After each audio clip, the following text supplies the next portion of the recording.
episode of Relax with Music.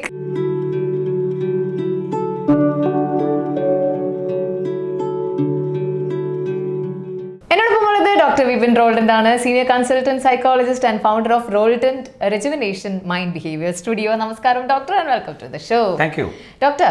നമുക്ക് എപ്പോഴും relevant ആയിട്ട് എപ്പോഴും നമ്മൾ സംസാരിച്ചുകൊണ്ടിരിക്കുന്ന ഒരു കാലത്തും തീരാത്തൊരു പ്രശ്നമാണ് ഫാമിലി ഇഷ്യൂസ്. അതെ അതെ അതെ.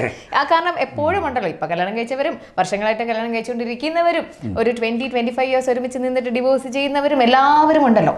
അപ്പം നമുക്ക് ഈ ഫാമിലി പ്രശ്നങ്ങൾ എങ്ങനെയൊക്കെ നമുക്ക് സോൾവ് ചെയ്താലും പ്രശ്നങ്ങൾ ഉണ്ടാവും. പക്ഷെ എങ്കിലും അതിങ്ങനെ മുന്നോട്ടൊരു സ്മൂത്തായിട്ട് തൊട്ടും തലോടിയും ഒക്കെ പോവാൻ എന്താ ഡോക്ടർ നമ്മൾ ചെയ്യാം? നമുക്ക് ഫാമിലിയിലെ പ്രശ്നങ്ങൾ എന്ന് പറഞ്ഞു കഴിഞ്ഞാൽ അതിനകത്ത് ഒരു ഹ്യൂമൻ ബീങ് വേറൊരു ഹ്യൂമൻ ബീങ് തമ്മിലുള്ള അലയൻസ് ആണ്. അതെ. ബേസിക്കലി ഹ്യൂമൻ ബീങ്സിന് വികാരങ്ങളാലും ചിന്തകളാലും നമുക്ക് ധാരാളം പ്രശ്നങ്ങളുണ്ട്. സ്വാഭാവികമായിട്ട് നമ്മുടെ പേഴ്സണാലിറ്റി വ്യത്യസ്തമാണ്, മറ്റേയാളുടെ പേഴ്സണാലിറ്റി വ്യത്യസ്തമാണ്. പിന്നീട് നമ്മൾ ജീവിക്കുന്ന ആ എൻവയോൺമെൻറ്റ്, നമ്മുടെ അച്ഛനും അമ്മയും സഹോദരങ്ങളും രണ്ട് കുടുംബങ്ങളിലെ ആളുകളൊക്കെ ചേർന്നുള്ള പല ആശയങ്ങൾ സംസാരങ്ങളൊക്കെയും ഇത്തരം കാര്യങ്ങൾക്ക് കാരണമാകാം.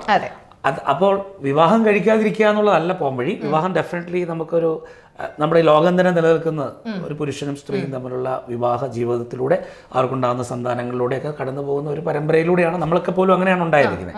അതുകൊണ്ട് തന്നെ വിവാഹബന്ധം ലോകത്തിൽ മസ്റ്റാണ്. അപ്പോൾ പക്ഷെ ആ വിവാഹം സ്മൂത്തായിട്ട് കൊണ്ടുപോകണോ, അടിച്ച് ഭയങ്കര ബഹളമായിട്ട് പോകണോ എന്നുള്ളത് നമ്മുടെ പേഴ്സണാലിറ്റി ആയിട്ടൊക്കെ ബന്ധപ്പെട്ട കാര്യങ്ങളാണ്. അപ്പോൾ പ്രശ്നങ്ങൾ വരുന്നു എന്നുള്ളത് ഡെഫിനറ്റ്ലി ആ കുടുംബം മുമ്പോട്ട് പോകുന്നുള്ളതിൻ്റെ സൂചന തന്നെയാണ്. അറ്റ് ദ സെയിം ടൈം ചില കാര്യങ്ങളെങ്കിലും അലൈൻഡ് ആയിട്ടുള്ള എൻ്റെ ശൈലിയും ആളുടെ ശൈലിയും തമ്മിൽ അലൈൻമെൻറ്റ് പ്രോപ്പറായിട്ടുള്ള ഇങ്ങനെ ഇടിച്ച് നിൽക്കുന്നു. അപ്പം ഇങ്ങനെ വരുന്നതിന് പകരം ഇങ്ങനെ നമുക്കൊരു സിങ്ക്രണൈസ്ഡ് ആയിട്ട് പോകാൻ പറ്റുന്ന, നല്ല യോജിപ്പിൽ പോകാൻ പറ്റുന്ന തരത്തിലേക്ക് നമുക്ക് ഏതൊക്കെ കാര്യങ്ങളാണ് വേണ്ടതെന്ന് മനസ്സിലാക്കി തിരുത്തലുകൾ നടത്തിയൊക്കെ പോകുമ്പോഴേ നമുക്കത് സെറ്റ് ആവുള്ളൂ. അത് വരുന്ന തലങ്ങളിൽ ചർച്ചയ്ക്കകത്ത് നമുക്ക് ഉള്ളത്. അതെ അതെ, തീർച്ചയായിട്ടും ഇതെപ്പോഴും റെലവെന്റ് ആയിട്ടുള്ള ഒരു ടോപ്പിക് ആണ്. ഇപ്പോഴും അടിയും ബഹളവും ഒക്കെ ആയിട്ട് ഇരിക്കുന്ന പ്രേക്ഷകരുണ്ടാവും. ഇപ്പോൾ രണ്ടുപേരും ഭാര്യ അവിടെയും ഭർത്താവ് ഇവിടെ ഇരുന്ന് ഈ പ്രോഗ്രാം കണ്ടുകൊണ്ടിരിക്കുന്നെങ്കിൽ ടിപ്സ് ദേ വരുന്നു. അപ്പോൾ ഡോക്ടറിൻ്റെ അടുത്ത് ഇന്ന് നമ്മൾ ചോദിച്ച ചോദ്യം എപ്പോഴും റെലവെന്റ് ആയിട്ടുള്ളത് ഫാമിലി പ്രശ്നങ്ങളെ കുറിച്ചിട്ടാണ്. അതെങ്ങനെ നമുക്ക് തരണം ചെയ്യാൻ പറ്റും, എങ്ങനെ സ്മൂത്തായിട്ടൊരു ഫാമിലി ലൈഫ് കൊണ്ടുപോകാൻ പറ്റും എന്നുള്ള കാര്യങ്ങളൊക്കെയാണ്. അപ്പോൾ ഡോക്ടർ, അവിടെയും പ്രശ്നങ്ങൾ നമ്മൾ പലപ്പോഴും കേട്ടിട്ടുണ്ട്. കല്യാണം കഴിഞ്ഞിട്ട് നമ്മളെല്ലാവരും ഇങ്ങനെ ഭർത്താവിൻ്റെ വീട്ടിലേക്ക് പോകുന്നു. ഇപ്പോൾ ആ ഒരു സിസ്റ്റമൊക്കെ മാറി ഒറ്റപ്പെട്ട് ജീവിക്കുന്നു. അല്ലെങ്കിൽ അവരുടെ ജോലി സൗകര്യങ്ങളുമായിട്ട് ഫ്ലാറ്റിലേക്കോ അല്ലെങ്കിൽ ജോലിയുമായി ഓഫീസിൻ്റെ അടുത്തേക്കോ ഒക്കെ താമസം ഹസ്ബൻഡും വൈഫും മാത്രമായിട്ട് മാറുന്നുണ്ട്. അതിൽ ഇപ്പോഴും പോസിറ്റീവ് നെഗറ്റീവ് പറയുന്നുണ്ട്. മാറി താമസിക്കുന്നു, എല്ലാവരുടെ നിന്ന് മാറി നിൽക്കുന്നു. അതിൽ തന്നെ ഒരു പോസിറ്റീവ് ആസ്പെക്റ്റും ഉണ്ട്. ഇവർ ഏറ്റവും കൂടുതൽ മനസ്സിലാക്കാൻ പറ്റുന്നത് ഒറ്റയ്ക്ക് ഒരുമിച്ച് ജീവിക്കുമ്പോഴാണെന്നുള്ളത്. അപ്പം ഈ ഒറ്റയ്ക്ക് ഒരുമിച്ച് ജീവിക്കുമ്പോൾ ഈ സ്ട്രെസ്സും അല്ലെങ്കിൽ ഈ അടിയും ബഹളം വെട്ടും കുത്തും കുറച്ച് കുറയുന്നുണ്ടോ, അതോ അത് കൂടാനുള്ളൊരു ചാൻസ് ആണ്? രണ്ടാണെങ്കിലും അവർ തമ്മിലല്ലേ, അവരല്ലേ കേൾക്കും, വേറെ ആരും കേൾക്കില്ല, നാട്ടുകാരെ കേൾക്കും. വീട്ടുകാരെ കേൾക്കുന്നില്ല, പക്ഷെ വീട്ടുകാരോട് നമ്മൾ പരിവേദനകൾ വിളിച്ച് പറയുന്നുണ്ട്.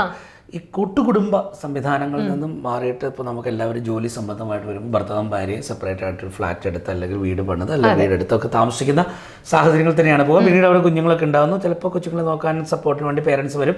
പേരൻസ് പ്രായം അധികമുള്ളവരൊക്കെയാണ് ചിലപ്പോൾ വരണമെന്നില്ല. ചിലപ്പോൾ നമ്മൾ അതിന് വേണ്ടി ചിലപ്പോൾ മെയ്ഡിനെ മറ്റു സപ്പോർട്ടൊക്കെ ആയിട്ടങ്ങ് പോകും. പക്ഷേ ഒരു ഗുണം എന്താണെന്ന് വെച്ച് കഴിഞ്ഞാൽ ഹസ്ബൻഡും വൈഫും എല്ലാ കാര്യങ്ങളും ഇൻവോൾവ് ആയിട്ട് റെസ്പോൺസിബിൾ ആയിട്ട് ചെയ്യണം. അല്ലെങ്കിൽ ഒരുപക്ഷെ ഭർത്താവിൻ്റെ വീട്ടിലാണ് എങ്കിൽ അവിടെ ഓൾറെഡി ഭർത്താവിൻ്റെ വീട്ടിലേക്കാണ് വിവാഹം കഴിച്ച് ചെല്ലുന്നത്. അവരെല്ലാം ഒരു സെറ്റാണ്. അവർ ചെന്ന് കയറുന്ന പെൺകുട്ടിയെ ആ കുടുംബത്തിലൊരു അംഗമായിട്ട് സ്വീകരിച്ചൊക്കെ ഇടുന്ന സിങ്കായിട്ടൊക്കെ വരാൻ ഇത്തിരി താമസം വരും. പിന്നെ അവിടെ എന്ത് ചെയ്താലും ഇതെൻ്റെ വീടെന്നുള്ളൊരു ഒരു മെയിൽ ക്ലീശയൊക്കെ പലപ്പോഴും മെയിൽ ഷോവനിസം ഒക്കെ ഭർത്താവ് ഇറക്കാനൊക്കെ സാധ്യതയുണ്ട്. പക്ഷെ സെപ്പറേറ്റ് വീട്ടിൽ താമസിച്ച് കഴിഞ്ഞാൽ അവിടെ ഭാര്യയ്ക്കും ഭർത്താവിന് തുല്യ സ്ഥാനമായിട്ട് വരിക. അത് കുറച്ചുകൂടെ പ്രത്യേകിച്ച് തുടക്കകാലങ്ങളിൽ ഇവരുടെ ബന്ധം ഒന്ന് സ്മൂത്തായിട്ട് പോകാൻ ഇവർ സെപ്പറേറ്റ് താമസിക്കപ്പെടാനുള്ള ഓപ്പർച്യൂണിറ്റി ഉണ്ടെങ്കിൽ, ജോലി സംബന്ധമായിട്ട് മിക്കവാറും ആളുകൾക്ക് വരാറുണ്ട്. നാട്ടുമ്പുറത്ത് എല്ലാവർക്കും അത് പറ്റണമെന്നില്ല. ഒരുമിച്ച് സെപ്പറേറ്റ് താമസിക്കുന്നതാണ് നല്ലതെന്ന് എനിക്ക് പലപ്പോഴും തോന്നിയിട്ടുണ്ട്.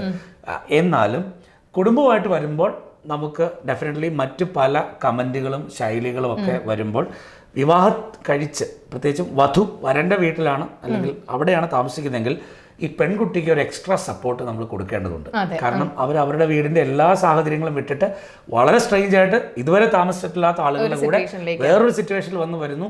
ഇതൊരിക്കലും ഭർത്താവിന് കംഫർട്ടബിൾ ആയിരിക്കുന്ന അതുപോലെ തന്നെ കംഫർട്ടബിൾ ആവില്ല എന്നുള്ളതുകൊണ്ട് ഈ സ്ത്രീക്ക് പ്രാധാന്യം കൊടുത്ത് അവരെയും കൂടെ ആ വീടിൻ്റെ ഭാഗമാക്കി മാറ്റാനായിട്ട് എല്ലാവരും ശ്രമിച്ച് നല്ല സ്മൂത്തായിട്ട് പോകുന്ന ഒട്ടനവധി ഫാമിലീസ് ഉണ്ട്, അല്ലാത്തവയുമുണ്ട്. ഉണ്ട്. അപ്പം ഞാൻ അതിൽ കുറച്ച് ചോദ്യങ്ങളും കൂടെ ഉണ്ട്. കാരണം ഈ ഒറ്റപ്പെട്ട് നമ്മൾ മാറി താമസിക്കുമ്പോഴും ഈ നമ്മുടെ പാരൻസിൻ്റെ ഒരു ഇടപെടലുകൾ അതിൽ വരാതിരിക്കുന്നത് എത്രത്തോളം നമുക്ക് ഗുണകരം ചെയ്യും എന്നുള്ള കാര്യത്തിനെ കുറിച്ച് നമുക്ക് സംസാരിക്കാം. ഇപ്പോഴത്തെ ദാമ്പത്യ ജീവിതത്തിലുള്ള പ്രശ്നങ്ങളും അതെങ്ങനെ സോൾവ് ചെയ്യാമെന്നുള്ള ടിപ്സൊക്കെയാണ് ഡോക്ടർ പറഞ്ഞുകൊണ്ടിരിക്കുന്നത്. അപ്പം മാറി താമസിക്കുന്നത് ഒരു പോസിറ്റീവ് കാര്യമാണെങ്കിൽ പലർക്കും അത് സംഭവിക്കാറില്ല അല്ലെങ്കിൽ സാധിക്കാറില്ല. കാരണം കല്യാണം കഴിഞ്ഞിട്ട് പലരും വിദേശത്തൊക്കെ ജോലി ചെയ്യുന്ന ഹസ്ബൻഡ്സ് ആണെങ്കിൽ വൈഫ് ചിലപ്പോൾ നിർബന്ധിതമായി ഹസ്ബൻഡിൻ്റെ വീട്ടിൽ നിൽക്കണമെന്ന് പറയുന്നുണ്ട്. കുറച്ച് പേരെങ്കിലും സ്വന്തം വീട്ടിൽ പോയി നിൽക്കാറൊക്കെ ഉണ്ട്. പക്ഷേ ഹസ്ബൻഡ് വീട്ടിൽ തന്നെ നിൽക്കണം എന്ന് ശാഠ്യം പിടിക്കുന്ന കുറച്ച് ഹസ്ബൻഡ്സും ഉണ്ട്, അതേപോലെ ഹസ്ബൻഡ് വീട്ടുകാരും ഉണ്ട്.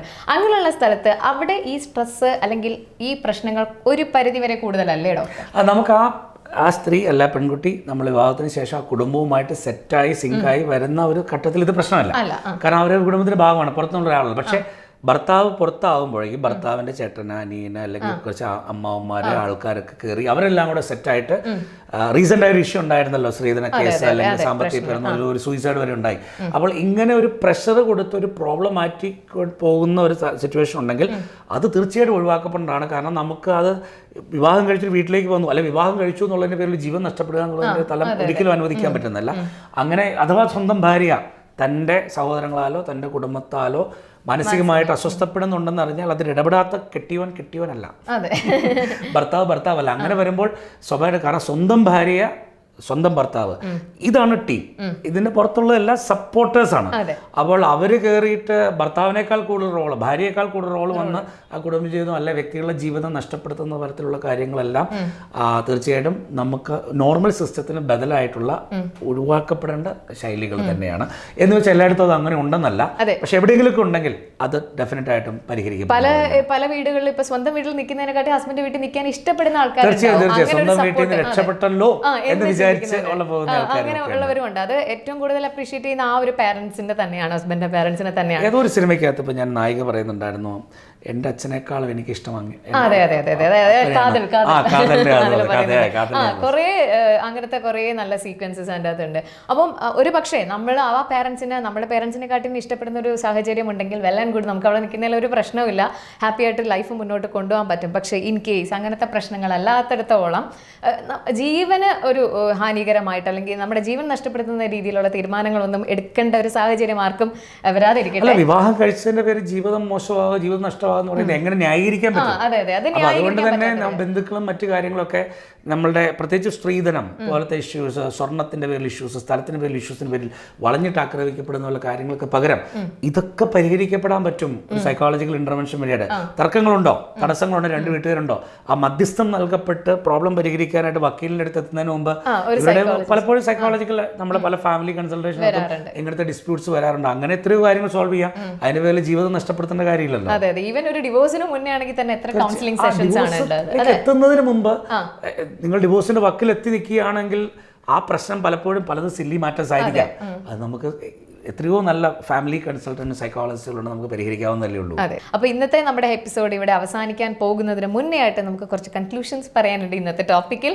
ഇന്ന് ഫാമിലി എങ്ങനെ നമ്മളെ സപ്പോർട്ടീവായിട്ട് അല്ലെങ്കിൽ നല്ല ഹാപ്പി ആയിട്ട് ഒരു ദാമ്പത്യ ജീവിതം എങ്ങനെ മുന്നോട്ട് കൊണ്ടുപോകാന്നുള്ള കാര്യങ്ങളും ഈ ബാക്കിയുള്ളവരുടെ ഇടപെടലുകൾ ഇല്ലാതെ നമുക്ക് എങ്ങനെ ഒരു ഹസ്ബൻഡ് വൈഫ് എന്ന് പറയുന്ന ആ ഒരു കോൺട്രാക്റ്റ് ആണ് നമ്മൾ തമ്മിൽ, ആ ഒരു ബന്ധം എങ്ങനെ നമുക്ക് പോസിറ്റീവായിട്ട് മുന്നോട്ട് കൊണ്ടുപോകാൻ പറ്റും, ഹെൽത്തി ആയിട്ട് ആ റിലേഷൻഷിപ്പ് എങ്ങനെ കൊണ്ടുപോകാന്നുള്ള കാര്യങ്ങൾ, ഒരുപാട് കാര്യങ്ങൾ ഡോക്ടർ പറഞ്ഞു, അതെല്ലാവരും കീപ്പ് ചെയ്യുക.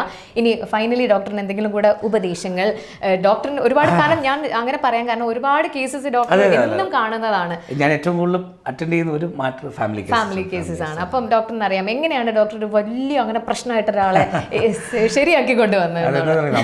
എല്ലാവരുടെ പ്രശ്നങ്ങളും പലതും തെറ്റിദ്ധാരണകൾ കൊണ്ടും ചില വ്യാഖ്യാനങ്ങൾ, തെറ്റായ വ്യാഖ്യാനങ്ങൾ കൊണ്ടും നമുക്ക് ഏറ്റവും മാനസികമായ അസ്വസ്ഥതകൾ പരിഹരിക്കപ്പെടാതെ കിടക്കുന്നുണ്ടൊക്കെയാണ്. ഇത് അഡ്രസ്സ് ചെയ്ത് രണ്ടുപേരുടെയും ഗ്രേ ഏരിയാസ് പറയും, അതായത് രണ്ടുപേർക്കും പരസ്പരം തിരിച്ചറിയാൻ പറ്റാത്ത ചില പ്രശ്നങ്ങൾ നമുക്ക് ഗ്രാജുവലി അവരെ കുറ്റപ്പെടുത്താതെ അവരെ കൂടെ നിന്ന് സപ്പോർട്ട് ചെയ്ത് ലവിങ് ആയിട്ട് ആ പ്രോബ്ലത്തെ സോൾവ് ചെയ്തവരെ വിവാഹം കഴിച്ച ആ ഉദ്ദേശത്തിലേക്ക് തന്നെ, എന്തിനാണ് സന്തോഷത്തോടെ ജീവിക്കുക എന്നുള്ളതിലേക്ക് കണ്ടെത്തി വിടുക എന്നുള്ളതാണ് നമ്മൾ ചെയ്യുക.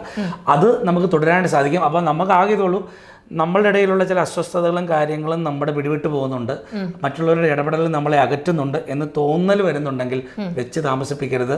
കാരണം നന്നായിട്ട് പോകേണ്ട കുടുംബജീവിതം, ചിലപ്പോൾ മക്കളുള്ളവർക്കുണ്ടാവും, മക്കളില്ലാത്തവരുണ്ടാവും, എന്നാൽ പോലും നന്നായിട്ട് കൊണ്ടുപോകേണ്ട കുടുംബജീവിതം ചുറ്റുമുള്ള ചില ആൾക്കാർക്ക്, കുടുംബജീവിതം തകർന്ന ചില ആൾക്കാർക്ക് പ്രത്യേകിച്ചും അവരുടെ ഗണത്തിലേക്ക് ആളെ കൂട്ടാനെന്നുള്ളവർ വന്ന് ഉപദേശത്തിൻ്റെ രൂപത്തിലൊക്കെ കൂടെ നിന്നിട്ട് ചിലപ്പം പലപ്പോഴും ഈ കുടുംബജീവിതത്തെ എന്തിനാണ് വെച്ചുകൊണ്ടിരിക്കുന്നതെന്നൊക്കെ പറഞ്ഞിട്ട് ഡിവോഴ്സിലേക്കൊക്കെ നയിക്കപ്പെടുന്ന കാര്യങ്ങളുണ്ട്. പക്ഷെ പല ഇഷ്യൂസും നമുക്ക് പരിഹരിക്കാവുന്നതേ ഉള്ളൂ എന്ന് തിരിച്ചറിഞ്ഞ് ഒരു പാട്ടൊക്കെ കേട്ട് നമുക്ക് കൺസൾട്ടേഷനിലേക്ക് പോകേണ്ട പോലെ മൂവ് ചെയ്യാവുന്ന കാര്യമേ ഉള്ളൂ നമ്മുടെ ജീവിതം. പലപ്പോഴും ഈ ഹസ്ബൻഡും വൈഫും തമ്മിലൊരു ഇഷ്യൂ ഉള്ളപ്പോൾ ഡോക്ടർ പറഞ്ഞല്ലോ കൺസൾട്ട് ചെയ്യാൻ വരണം എന്ന് പറയുമ്പോഴത്തേക്ക് ഇതിൽ ഒരാളെങ്കിലും അതിനൊരു വിമുഖത കാണിക്കാറുണ്ട്. ഞാനില്ല, എനിക്ക് പ്രശ്നങ്ങളൊന്നുമില്ല, നിനക്കല്ലേ പ്രശ്നം എന്നല്ല, ഇത് രണ്ടുപേരും ഒരു പാക്കേജ് ആണെന്നുള്ളത് മനസ്സിലാക്കിയിട്ട് ഒരാൾക്ക് അങ്ങനെ ഒരാളുടെ അടുത്ത് ഒരു തേർഡ് പേഴ്സൻ്റെ അടുത്ത് സംസാരിച്ച് ഇത് സോൾവ് ചെയ്യണം തോന്നുകയാണെങ്കിൽ തീർച്ചയായിട്ടും ആ സ്പേസ് കൊടുക്കുക, രണ്ടുപേരും ഒരുമിച്ച് പോവുക. ഫൈനലി ഇത് നിങ്ങളുടെ ജീവിതമാണെന്നുള്ളത് മനസ്സിലാക്കുക. ഇനിയിപ്പോൾ സപ്പോസ് ഒരാളാണ് ഇതിന് റെഡി ആവുന്നെങ്കിൽ ആ ആളാണെങ്കിൽ ഇനിഷ്യേറ്റീവ് എടുത്ത് അങ്ങ് സ്റ്റാർട്ട് ചെയ്യുക. ഗ്രാജുവലി നമുക്ക് മറ്റേ ആളിലേക്ക് എത്താൻ പറ്റും. അപ്പൊ തീർച്ചയായിട്ടും ആ നോട്ടിൽ നമുക്ക് ഇന്നത്തെ എപ്പിസോഡ് ഇവിടെ വൈൻഡപ്പ് ചെയ്യാനുള്ള സമയമായി. അടുത്ത എപ്പിസോഡിൽ വീണ്ടും കാണാം. Till then it's bye from Shweta Senthil and doctor Vipin Roldan.